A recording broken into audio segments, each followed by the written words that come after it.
নির্বাচনী প্রচারণায় ব্যস্ত সময় পার করছে রাজনৈতিক দলগুলো। নিজ নিজ আদর্শ ও উদ্দেশ্য বাস্তবায়নে টেকনাফ থেকে তেতুলিয়া, রূপসা থেকে পাথুরিয়া ছুটে বেড়াচ্ছেন নেতারা। করছেন সভা সমাবেশ, দিচ্ছেন স্লোগান বক্তব্য। কেউ বলছেন দেশের উন্নয়নের কথা, কেউ তার সাথে যোগ করছেন ধর্মীয় বিষয়াদিও। কখনো কখনো মাঠের বক্তব্য ও বাস্তবতায় দেখা দিচ্ছে স্পষ্ট সংঘাত। শরিয়া ও ইসলামকে সামনে রেখে রাজনীতি করা দল বাংলাদেশ জামাতে ইসলামীও পড়েছে এমন বাস্তবিক মুখোমুখিতে। বিশ্লেষকরা বলছেন শরিয়া ও ইসলাম প্রশ্নে অন্তত 4টি সংকট রয়েছে দলটির মাথায়, যা স্পষ্ট সমাধান না করতে পারলে ভোটের মাঠে বিপাকে পড়বে তারা।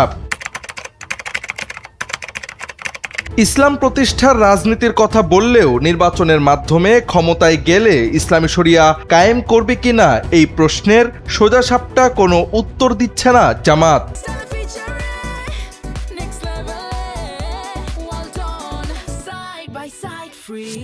কোথাও বলছে শরিয়া আনবো না, আবার কোথাও চুপ। ফলে মানুষ বুঝতে পারছে না তারা আসলে কি চায়। নির্বাচন সামনে রেখে এমন ধোঁয়াশা বিভ্রান্ত করছে ভোটারদের। জামাতের শীর্ষ নেতারা বিদেশি কূটনীতিক বা সংখ্যালঘুদের সামনে স্পষ্ট বলছেন তারা শরিয়া আনবে না। বিপরীতে টিভি টকশো বা মাঠ পর্যায়ের নেতাকর্মীরা বলছেন ভিন্ন কথা। তাদের মুখে স্পষ্ট ইসলামী আইন বা শরিয়া কায়েমের আলোচনা। এই জেরে কোথাও ভোটকে বলা হচ্ছে ইমানি দায়িত্ব, কোথাও বলা হচ্ছে বেহেশতের টিকিট। দ্বিমুখী এই অবস্থানে বিভ্রান্ত হচ্ছে সাধারণ মানুষ। বিশ্লেষকরা বলছেন জামাতের গঠনতন্ত্র ও বাস্তবতায় দেখা গেছে বিশাল সংঘাত। দলটির গঠনতন্ত্র অনুযায়ী ইসলাম প্রতিষ্ঠার বিশেষ বার্তা পাওয়া যায়। গঠনতন্ত্র দেখলে মনে হয় এটা রাজনৈতিক দল নয়, পুরোপুরি ধর্মীয় কোনো সংগঠন। এখানে সিদ্ধান্ত নেওয়ার কথা আল্লাহ ও রাসূলের নির্দেশ অনুযায়ী।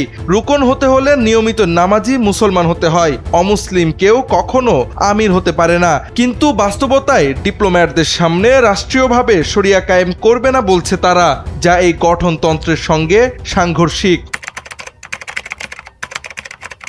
যদি জামাত সত্যি শরিয়া কায়েম করতে চায় তাহলে প্রশ্ন আসে বাংলাদেশের সংবিধানের অধীনে তাদের রাজনীতি করা বৈধ থাকবে কিনা। আর যদি তারা শরিয়া কায়েমই না করে তাহলে দলের নামে ইসলাম শব্দ ব্যবহার করে কি তারা মানুষকে ভুল বোঝাচ্ছে না? এমনকি তাদের গঠনতন্ত্রই কি সংবিধান সম্মত? প্রশ্ন বিশ্লেষকদের। সর্বশেষ, জামাত সৎ লোকের শাসন চাই বলে প্রচার করে, কিন্তু শরিয়া প্রশ্নে এই দ্বৈত বক্তব্য সেই স্লোগানের সঙ্গে সাংঘর্ষিক হয়ে ওঠে।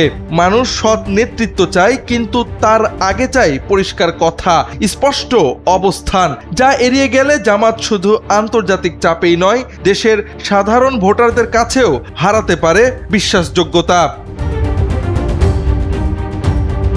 Javad Ahmed, NPB।